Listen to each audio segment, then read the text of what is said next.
രത്നയുടെ വീട്ടുകാര് എങ്ങനെയെങ്കിലും ആർക്കെങ്കിലും അവളെ കല്യാണം കഴിപ്പിച്ച് പറഞ്ഞയക്കണം എന്ന് കരുതിയിട്ട് ഒരു രോഗിയെ കൊണ്ട് അവളെ കല്യാണം കഴിപ്പിക്കുന്നുണ്ട്. അയാൾ 4 മാസം കൊണ്ട് തന്നെ മരിച്ചു പോവാണ്. അതിനുശേഷം അവളുടെ വീട്ടുകാരുടെ ചെലവും ഭർത്താവിന്റെ വീട്ടുകാരുടെ ചെലവും അവള് തന്നെയാണ് നോക്കുന്നത്. അതുകൊണ്ട് അവളുടെ ബാധ്യത കൂടാണ്. ഭയങ്കര ചെറിയതായിട്ടുള്ള ഒരു ഗ്രാമത്തിൽ നിന്ന് രത്ന ഇപ്പൊ ജോലിക്ക് വേണ്ടി ഒരു വലിയ സിറ്റിയിലേക്ക് വരുന്നുണ്ട്. അതും ആ ഒരു അപ്പാർട്ട്മെന്റിലുള്ള സാറിന്റെ വിവാഹം നടക്കാനായിട്ട് പോവുകയാണ്. അവർക്ക് ഹെൽപ്പ് ചെയ്യാനായിട്ട് ഒരു വേലക്കാരിയായിട്ടാണ് രത്ന അവിടേക്ക് വന്നിരിക്കുന്നത്. കഷ്ടപ്പെട്ട ആ ഗ്രാമത്തിൽ നിന്ന് സിറ്റിയിലേക്ക് അവൾ എങ്ങനെയൊക്കെ എത്തുന്നുണ്ട്. എന്നാൽ കല്യാണം നടക്കാൻ പോകുന്ന ആ ഒരു സാറ് ഭയങ്കര ഷോക്കായിട്ടാണ് തിരിച്ച് വീട്ടിലേക്ക് വരുന്നത്. അവന്റെ കല്യാണം നടന്നിട്ടുണ്ടായിരുന്നില്ല. കാരണം അവൻ കല്യാണം കഴിക്കാനിരുന്നിരുന്ന ആ ഒരു പെൺകുട്ടി കല്യാണത്തിന് മുന്നേ തന്നെ വേറെ ഒരാളുമായിട്ട് ബാഡ് റിലേഷൻഷിപ്പ് വെക്കാണ്.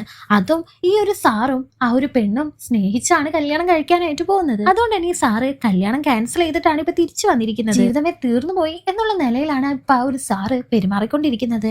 അതിന്റെ പിറ്റേ ദിവസം ആ സാറിന്റെ അമ്മ വീട്ടിലേക്ക് വരുന്നുണ്ട്. എന്നിട്ട് അവനോട് പറയാണ്, നീ അമേരിക്കയിലൊക്കെ അല്ലേ പഠിച്ചത്, എന്നിട്ട് ഇങ്ങനത്തെ കാര്യങ്ങളൊക്കെ വലുതായിട്ട് എടുക്കണം, ഇതൊക്കെ സില്ലിയായി വിട്ടിട്ട് നീ ആ ഒരു പെൺകുട്ടിയെ തന്നെ കല്യാണം കഴിക്കാനായിട്ട് പറയുന്നുണ്ട്. ഒരമ്മ പറയേണ്ട വർത്താനാണോ ഇതെന്നും ചോദിച്ച് സാർ അവിടെ നിന്ന് ദേഷ്യത്തോടുകൂടി എണീച്ചു പോവാണ്. രത്നക്ക് നന്നായി തന്നെ തയ്ക്കാനായിട്ട് അറിയായിരുന്നു. അതുകൊണ്ട് ടൈലറിംഗ് പഠിക്കണമെന്ന് അവൾക്ക് വലിയ ആഗ്രഹമായിരുന്നു. അതിനുവേണ്ടി ടൈലറിംഗ് ക്ലാസ്സിന് പോവാനായിട്ട് ഒരു 2 മണിക്കൂർ പെർമിഷൻ ചോദിച്ച് സാറിന്റെ അടുത്തേക്ക് അവള് പോകുന്നുണ്ട്. അതിന് സാർ സമ്മതിക്കുന്നുണ്ട്. അങ്ങനെ പിറ്റേ ദിവസം മുതൽ അവൾക്ക് അറിയാവുന്ന ഒരു കടയിൽ ടൈലറിംഗ് പഠിക്കാനായിട്ട് അവൾ പോകാണ്. അവിടെയുള്ള ആ ഒരു കിളവനാണെന്ന് വെച്ചാൽ അവൾക്ക് ടൈലറിംഗ് പറഞ്ഞു കൊടുക്കാതെ മോളിൽ ആ റൂം ഭയങ്കര അഴുക്കായിട്ട് കിടക്കുക, അവിടെ പോയി ക്ലീൻ ചെയ്യാൻ പറഞ്ഞ് അയക്കുന്നുണ്ട്. അവിടെയും പോയിട്ട് ഒരു വേലക്കാരിയെ പോലെയാണ് അവള് ജോലി നോക്കിക്കൊണ്ടിരിക്കുന്നത്. എല്ലാ ദിവസവും ഇപ്പൊ ആ ഒരു കിളവൻ ഇതേപോലെ തന്നെയാണ് പെരുമാറിക്കൊണ്ടിരിക്കുന്നത്. ഒന്നിലൊരു താല്പര്യം ഇല്ലാതെ മുതലാളി ചുറ്റി നടക്കുന്നത് കണ്ട് രത്ന അവനോട് സംസാരിക്കാനായിട്ട് പോകുന്നുണ്ട്. എന്റെ വീട്ടില് എന്നെ ഒരു രോഗിയായ മനുഷ്യനെ കൊണ്ട് കല്യാണം കഴിപ്പിക്കുന്നുണ്ട്. 4 മാസം കൊണ്ട് തന്നെ അയാൾ മരിച്ചു പോകാണ്. ഒരു ഗ്രാമത്തില് ഒരു വിധവയായ പെണ്ണിനെ എങ്ങനെയാണ് ട്രീറ്റ് ചെയ്യണേന്ന് സാറിന് അറിയാലോ. അതോടുകൂടി ജീവിതം നശിച്ച പോലെയാണ്. പക്ഷെ ഞാൻ ആ ഒരു ചെറിയ ഗ്രാമത്തിൽ നിന്ന്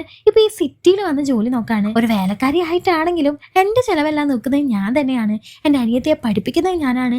എന്റെ വീട്ടിലെയും എന്റെ ഭർത്താവിന്റെ വീട്ടിലെയും ചെലവ് നോക്കുന്നത് ഞാനാണ്. ഒരു സാധാ ഒരു പെണ്ണായിട്ടുള്ള എനിക്ക് ഇത്രയൊക്കെ ചെയ്യാൻ പറ്റുന്നുണ്ടെങ്കിൽ സാറിന് ഈ ഒരു കാര്യത്തിൽ നിന്ന് പുറത്തു വരാനായിട്ട് പറ്റില്ലെന്ന് പെട്ടെന്ന് ചോദിച്ച് രത്ന അവിടെ നിന്ന് പോകുന്നുണ്ട്. ഇത് കേട്ട ആ ഒരു സാറും പിന്നീട് ഇതിനെ കുറിച്ച് ചിന്തിക്കാനായിട്ട് തുടങ്ങാണ്. എന്തുകൊണ്ട് എനിക്കിത് പറ്റില്ല എന്ന് അവൻ ആലോചിക്കുന്നതിന് പോയി ലേറ്റ് ആയി രത്ന പേടിച്ചോണ്ട് വീട്ടിലേക്ക് വരുന്നുണ്ട്. അല്ല സാറ് അതൊന്നും കുഴപ്പമില്ലാന്നോ, ക്ലാസ് ഒക്കെ എങ്ങനെ ഉണ്ടായിരുന്നോ എന്ന് ചോദിക്കാണ്. അയാൾ എനിക്ക് ഒന്നും തന്നെ ക്ലാസ് എടുത്തു തരുന്നില്ല സാറിനോട് പറയാണ്. അപ്പൊ പെട്ടെന്ന് സാറിന്റെ ഫോണിലേക്ക് ഒരു കോൾ വരുന്നുണ്ട്. രത്നയും ആ ഫോൺ എടുത്ത് സാറിന് നേരെ നീട്ടുന്നുണ്ട്. എന്നാൽ ആ ഒരു കോൾ അവൻ അറ്റൻഡ് ചെയ്യാതെ അവോയ്ഡ് ചെയ്ത് കളയുന്നത് രത്ന ശ്രദ്ധിക്കുന്നുണ്ട്. അപ്പൊ തന്നെ വീട്ടിലെ ലൈൻ ഫോണിലേക്കോ ആ ഒരു കോൾ തന്നെ വരുന്നുണ്ട്. രത്ന അത് എടുത്തു നോക്കുമ്പോ സാറിന്റെ എക്സ് ഗേൾ ഫ്രണ്ട് ആയിരുന്നു അത്. സാറിനെ മനസ്സിലാക്കിക്കൊണ്ട് സാർ ഇവിടെ ഇല്ല, പുറത്തു പോയി എന്ന് രത്ന നുണ പറഞ്ഞിട്ട് അവിടെ നിന്ന് പോകുന്നുണ്ട്. ഇതുകൊണ്ട് തന്നെ ആ ഒരു സാറിനും രത്നയോട് ഒരു സിങ്ക് തോന്നുന്നുണ്ട്. അവൻ പറയാതെ തന്നെ എല്ലാം മനസ്സിലാക്കുന്നുണ്ടെന്ന് സാറിന് മനസ്സിലാവാണ്. അവളുടെ ആ ഒരു അപ്പാർട്ട്മെന്റിൽ അടുത്ത് ജോലി ചെയ്യുന്ന ഒരു സ്ത്രീ ഉണ്ടായിരുന്നു. ആ ഒരു സ്ത്രീയുടെ കയ്യിൽ കുറി വിളിച്ച കുറച്ച് പൈസ ഉണ്ടെന്നും ആ പൈസ ഞാൻ നിനക്ക് തരാം, നീ 3 മാസത്തെ ആ ഒരു ടൈലറിംഗ് കോച്ചിങ് ക്ലാസ്സിന് ജോയിൻ ചെയ്തോളാനായിട്ട് ആ ഒരു പെണ്ണ് പറയുന്നുണ്ട്.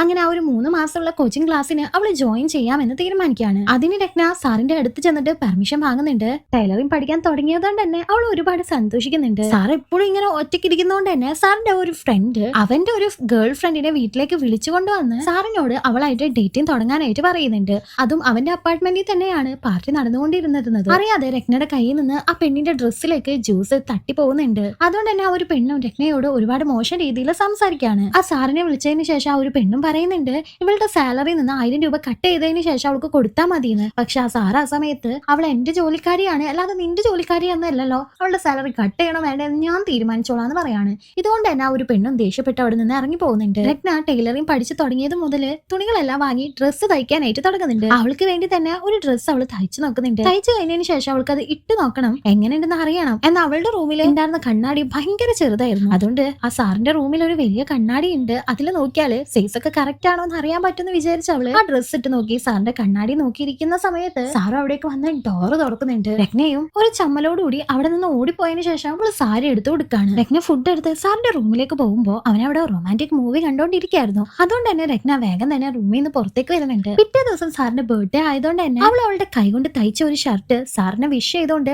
ഗിഫ്റ്റ് ആയിട്ട് കൊടുക്കുന്നുണ്ട്. അവന് ആ ഒരു ഷർട്ട് ഇട്ടിട്ട് രത്നയോട് പോയിട്ട് എങ്ങനെയുണ്ടെന്ന് ചോദിക്കാണ്. രത്നയും അത് നന്നായിട്ടുണ്ടെന്ന് പറയാണ്. സാർ ആ ഒരു ഡ്രസ്സ് ഇട്ട് തന്നെ ഓഫീസിലേക്ക് പോകുന്നത് കണ്ട അവളും ഇതിട്ടിട്ടാണ് ഓഫീസിലേക്ക് പോകുന്നതെന്ന് ചോദിക്കുമ്പോ അവനും അതേന്ന് പറഞ്ഞു പോകുന്നുണ്ട്. എന്നാൽ രത്ന ആരോടും ഇത് ഞാൻ തയ്ച്ചതാണെന്ന് പറയണ്ടെന്ന് സാറിനോട് പറയാണ്. സാറും അതിന് സമ്മതിക്കുന്നുണ്ട്. സാറും സാറിന്റെ ഫ്രണ്ട് ഒരു ഹോട്ടലിൽ ഇരുന്ന് ബിയർ കഴിച്ചുകൊണ്ടിരിക്കുകയായിരുന്നു. ആ ഒരു സമയത്ത് ഒരു പെണ്ണ് സാറിനെ തന്നെ നോക്കിക്കൊണ്ടിരിക്കുകയാണ്. ഫ്രണ്ട് സാറിനോട് സാറിനോട് ആ പെൺകുട്ടി നിന്നെ തന്നെ നോക്കുന്നുണ്ടെന്ന് പറയാണ്. പിറ്റേ ദിവസം രാവിലെ ഇതേ പെൺകുട്ടി സാറിന്റെ റൂമിൽ നിന്ന് ഇറങ്ങി വരുന്നത് രത്ന കാണുന്നുണ്ട്. അവൾക്ക് ഇത് കണ്ടിട്ട് ഒട്ടും തന്നെ ഇഷ്ടപ്പെടുന്നുണ്ടായിരുന്നില്ല. ഇയാളൊരു നല്ല ആളാണെന്നാണ് കരുതിയത്. പക്ഷെ ഇങ്ങനെ ചെയ്യുന്ന കരുതിയില്ല.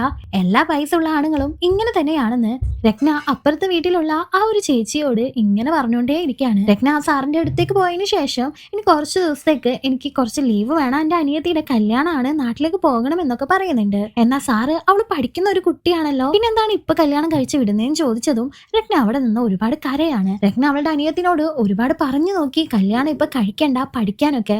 പക്ഷെ അനിയത്തിക്ക് ഇപ്പൊ തന്നെ കല്യാണം കഴിക്കണം, കല്യാണം കഴിച്ചു കഴിഞ്ഞാൽ അവളുടെ ജീവിതം തൊലയോ എന്ന് രത്നക്ക് അറിയായിരുന്നു. അതുകൊണ്ടാണ് രത്ന തന്റെ അനിയത്തിനോട് അങ്ങനെ പറഞ്ഞത്. പക്ഷെ അനിയത്തി അത് കേൾക്കാത്തോണ്ട് തന്നെ രത്നക്കും ഒരുപാട് സങ്കടാവുന്നുണ്ട്. സാർ അപ്പൊ അവളെ സമാധാനിപ്പിച്ചുകൊണ്ട് ഗിഫ്റ്റ് ആയി കുറച്ച് പൈസ എടുത്ത് അവൾക്ക് കൊടുക്കുന്നുണ്ട്. രത്ന അവിടെ നിന്ന് പോയി ഒരു ദിവസം കഴിഞ്ഞതും സാർ ഫോൺ ചെയ്ത് എപ്പോഴാണ് വരുന്നത്, കല്യാണം എങ്ങനെ ഉണ്ടായിരുന്നു എന്നെല്ലാം ചോദിക്കുന്നുണ്ട്. അവളും കല്യാണം നന്നായി തന്നെ പോയി എന്ന് പറഞ്ഞു രണ്ടുപേരും പിന്നീട് അങ്ങോട്ടും ഇങ്ങോട്ടും മിണ്ടാനും ഒന്നുമില്ലാതെ മൗനമായിട്ടിരിക്കുകയാണ്. ഈ സമയത്ത് എന്നാ ഫോൺ വെക്കട്ടെ എന്ന് പറഞ്ഞ് രത്ന കോള് കട്ട് ചെയ്യുന്നുണ്ട്. സാറിന് ഇപ്പൊ രത്ന പോയത് മുതൽ അവളെ വല്ലാതെ മിസ് ചെയ്യാനായിട്ട് തുടങ്ങാണ്. രത്നയും അനിയത്തിയുടെ കല്യാണം കഴിഞ്ഞ് തിരിച്ച് സാറിന്റെ ആ ഒരു അപ്പാർട്ട്മെന്റിലേക്ക് തന്നെ വരാണ്. ഒരു ദിവസം അവരുടെ അപ്പാർട്ട്മെന്റിലേക്ക് സാറിന്റെ പേരിൽ ഒരു കൊറിയർ വരാണ്. സാറിനെ വിളിച്ച് നിങ്ങൾക്ക് ഒരു കൊറിയർ വന്നിട്ടുണ്ടെന്ന് പറയുമ്പോ സാറ് പറയുന്നത് അത് എനിക്കുള്ളതല്ല നിനക്കുള്ളതാണ്, തുറന്നു നോക്കാനായിട്ടാണ്. സന്തോഷത്തോടുകൂടി രത്നയും ആ ഒരു കാർഡ്ബോർഡ് ബോക്സ് തുറന്നു നോക്കുന്നുണ്ട്. അതിൽ രത്നയ്ക്ക് ഇഷ്ടപ്പെട്ട ഒരു ടൈലറിംഗ് മെഷീൻ ആണ്. അത് കണ്ടത് അവൾക്ക് ഒരുപാട് സന്തോഷമായതുകൊണ്ട് തന്നെ ഉള്ളിൽ നിന്ന് അവള് താങ്ക് യു എന്ന് പറയുന്നുണ്ട്. മുംബൈയിലെ വിനായക ചതുർത്ഥി നല്ല രീതിയിൽ തന്നെ ആഘോഷിച്ചുകൊണ്ടിരിക്കുകയാണ്.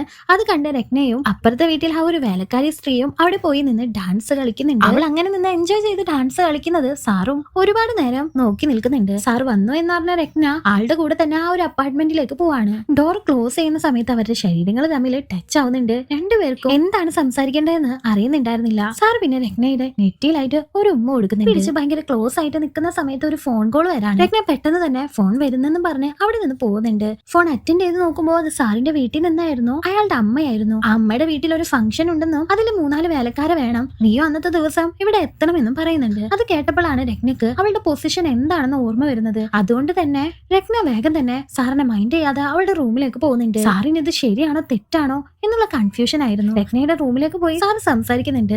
വായ പുറത്തു പോകാം എന്ന് പറയാണ്. വേണ്ട സാർ, ഇതെല്ലാം തെറ്റാണ്, ഈ ലോകം ഇത് അംഗീകരിക്കില്ല എന്ന് രത്ന അവനോട് കെഞ്ചി പറയുന്നുണ്ട്. അപ്പൊ സാറ് രത്നയോട് നിന്നെ ഞാൻ സ്നേഹിക്കുന്നുണ്ടെന്നും നീ എന്റെ കൂടെ ഉള്ളപ്പോ മനസ്സിന് ഭയങ്കര സമാധാനം ഉണ്ടെന്നെല്ലാം പറയാണ്. ഇനി മുതൽ എന്നെ സാറിന് വിളിക്കണ്ട, പേര് വിളിച്ചാൽ മതി എന്നും പറയുന്നുണ്ട്. രത്ന അപ്പോ ഇതൊന്നും വേണ്ട, ഇവിടെ നടന്നതെല്ലാം മറന്നേക്കെന്നും പറഞ്ഞ് അവിടെ നിന്ന് പോകാണ്. അവസാനം ആ സാറിന്റെ ഇഷ്ടം ഒരു വേലക്കാരി പെണ്ണ് മനസ്സിലാക്കുന്നുണ്ട്. അമ്മ പറഞ്ഞ ആ ഒരു ഫംഗ്ഷനിൽ എല്ലാ ജോലിയും ചെയ്ത് കഴിഞ്ഞ് മറ്റുള്ള വേലക്കാരുടെ കൂടെ രത്ന ഇരുന്ന് ഭക്ഷണം കഴിക്കാണ് കിച്ചണിൽ ഇരുന്നിട്ട്. ആ ഒരു സമയത്ത് സാർ ഇവിടേക്ക് വരുന്നുണ്ട്. ഞാൻ നീ വരുന്നവരെ വെയിറ്റ് ചെയ്യണോ, അത് ഞാൻ എന്റെ ഡ്രൈവറിനെ ഇവിടെ വിട്ടിട്ട് പോട്ടെ എന്നൊക്കെ സാറ് രത്നയോട് ചോദിക്കാണ്. ഇത് കേട്ട് അടുത്തിരുന്ന ബാക്കി വേലക്കാര് അവളെ നോക്കി ചെറുതായിട്ടൊന്ന് ചിരിക്കാണ്. രത്ന സാറിനോട് പൊക്കോളാനായിട്ട് പറയുന്നുണ്ട്. സാറ് പോയതിനു ശേഷം ഈ ഒരു വേലക്കാര് അവളെ കളിയാക്കി ചിരിച്ചോണ്ടിരിക്കുകയാണ്. വീട്ടിൽ ചെന്നിട്ട് രത്ന ആ സാറിനോട് എന്തിനാണ് സാർ ഇങ്ങനെയൊക്കെ ചെയ്തത്, എന്തിനാണ് കിച്ചണിലേക്ക് വന്നതെന്നെല്ലാം ചോദിക്കാണ്. നീ എന്നെ സാറിന് വിളിക്കണ്ട, പേര് വിളിച്ചാൽ മതിയെന്ന് വീണ്ടും വീണ്ടും ആ സാറ് പറയാണ്. ഇപ്പൊ ഞാൻ എന്താണ് ചെയ്യേണ്ടത്, സാറിന്റെ കൂടെ കിടക്കണോന്ന് രത്ന ഓപ്പൺ ആയിട്ട് ചോദിക്കാണ്. അതിന് മറുപടിയായി സാറും ഞാൻ നിന്നെ റിയൽ ആയിട്ടാണ് സ്നേഹിക്കുന്നതെന്നും പറയാണ്. അവള് ദേഷ്യത്തോടുകൂടി റൂമിലേക്ക് പോകുന്നുണ്ട്. സാറിന്റെ മുന്നിൽ അത്രയും ധൈര്യമായിട്ട് സംസാരിച്ചതിന് ശേഷം രത്ന റൂമിൽ പോയിരുന്ന് ഒരുപാട് കരയാണ്. അവൾക്ക് ശരിക്ക് അവളുടെ ആ ഒരു സാറിനെ ഇഷ്ടമായിരുന്നിട്ട് പോലും അവരുടെ പൊസിഷൻ തമ്മിലുള്ള ഗ്യാപ്പ് കാരണം അവൾക്ക് അവളുടെ സ്നേഹം സാറിനോട് പറയാൻ പറ്റുന്നില്ല. അതുകൊണ്ട് തന്നെ ഇനി ഇവിടെ ഇരിക്കുന്നത് സേഫ് അല്ലാന്ന് മനസ്സിലാക്കിയ രത്ന അവളുടെ സാധനങ്ങളൊക്കെ പാക്ക് ചെയ്ത് അവിടെ നിന്ന് പോകാനായിട്ട് ഒരുങ്ങുന്നുണ്ട്. അവൾ അവളുടെ ഗ്രാമത്തിലേക്കല്ല പോകുന്നത്, അനിയത്തിയെ ഈ ഒരു സിറ്റിയിലേക്ക് തന്നെയാണ് കല്യാണം കഴിച്ചു കൊണ്ടുവന്നിരിക്കുന്നത്. അനിയത്തിന്റെ വീട്ടിൽ പോയി നിൽക്കാണ്. പെട്ടെന്ന് ഇങ്ങനെ ജോലിയൊക്കെ നിർത്തി പോകുന്നത് കൊണ്ട് തന്നെ അനിയത്തിയും നീ അവിടെ നിന്ന് എന്തെങ്കിലും മോഷ്ടിച്ചിട്ടാണോ വന്നതെന്ന് ചോദിച്ച് അവളെ വില കുറച്ച് കാണാണ്. കറക്റ്റ് ആ ഒരു ടൈമില് രത്നക്ക് ഒരു കോള് വരുന്നുണ്ട്. ആ വിളിച്ച സ്ഥലത്തേക്ക് അവള് പെട്ടെന്ന് തന്നെ പോകുന്നുണ്ട്. പോയി നോക്കുമ്പോ അന്ന് ആ ഡ്രസ്സിൽ ജ്യൂസ് വീണിട്ട് ചീത്ത പറഞ്ഞ ഒരു സ്ത്രീയില്ലേ, ആ സ്ത്രീയാണ് അവളെ വിളിപ്പിച്ചത്. രത്ന തയ്ച്ച ഡ്രസ്സ് രത്ന ആ സ്ത്രീക്ക് എടുത്ത് കാട്ടിക്കൊടുക്കുന്നുണ്ട്. ആ ഒരു സ്ത്രീ ഒരു ബ്യൂട്ടിക്ക് നടത്തുന്ന സ്ത്രീ ആയിരുന്നു. അവിടുത്തെ ഫാഷൻ ഡിസൈനർ ആയിട്ട് രത്നയെ അവള് നിയമിക്കുന്നുണ്ട്. മാത്രല്ല അവളുടെ സാലറി എത്രയാണെന്നും പറയുന്നുണ്ട്. രത്ന ഇതുകൊണ്ട് തന്നെ ഭയങ്കരമായിട്ട് സന്തോഷിച്ച് തിരിച്ച് വീട്ടിലേക്ക് പോവാണ്. ഇതിനെല്ലാം കാരണം സാറാണെന്ന് അവൾക്ക് മനസ്സിലാവുന്നുണ്ട്. അവള് ഫ്ലാറ്റിലേക്ക് സാറിനെ കാണാനായിട്ട് വരുന്നുണ്ടെങ്കിലും ആ ഒരു വീട് പൂട്ടിയിരിക്കുകയായിരുന്നു. രത്ന പോയതിനു ശേഷം സാറിന് ആ ഒരു വീട്ടിൽ നിൽക്കാൻ പറ്റാത്തത് കൊണ്ട് തന്നെ അവന്റെ ജോലിയെല്ലാം ഉപേക്ഷിച്ച് ഒരു ബുക്ക് എഴുതാനായിട്ട് അവൻ അമേരിക്കയിലേക്ക് പോയിരിക്കുകയാണ്. രത്നയും അവന്റെ ആ ഒരു അപ്പാർട്ട്മെന്റിന്റെ ടെറസിന്റെ മുകളിൽ വന്ന് നിന്ന് എനിക്ക് ഇഷ്ടമായിട്ട് പോലും ഇത്ര നല്ല ഒരു പയ്യനെ വിട്ടുകളഞ്ഞ ഞാനൊരു പൊട്ടിയാണെന്നെല്ലാം ചിന്തിക്കുന്നുണ്ട്. ആ ഒരു കറക്റ്റ് സമയത്ത് അവനെ അവൾക്ക് കോൾ ചെയ്യാണ്. ഫോൺ കോൾ അറ്റൻഡ് ചെയ്യുന്നുണ്ട്. ഹലോ രത്ന എന്ന് പറഞ്ഞതും എന്നിട്ടും അവള് തിരിച്ച് ഇത്ര നാളും സാറെന്ന് വിളിച്ചേർന്ന് അവള് തിരിച്ച് ഹലോ അശ്വിൻ എന്നാണ് പറഞ്ഞത്. സാറെന്നുള്ള വിളി മാറ്റി അശ്വിൻ ആക്കിയത് തന്നെ അവളുടെ സ്നേഹം വെളിപ്പെടുത്തിയതാണെന്നുള്ള രീതിയിൽ ഭയങ്കര ബ്യൂട്ടിഫുൾ ആയിട്ട് ഈ ഒരു മൂവി ഇവിടെ അവസാനിക്കുകയാണ്. നിങ്ങൾക്ക് ഈ ഒരു മൂവി ഇഷ്ടപ്പെട്ടിട്ടുണ്ടെങ്കിൽ ഉറപ്പായിട്ടും നമ്മുടെ ചാനൽ ഒന്ന് സബ്സ്ക്രൈബ് ചെയ്ത് വീഡിയോ ഒന്ന് ലൈക്ക് ചെയ്തിട്ട് പോവാ. താങ്ക്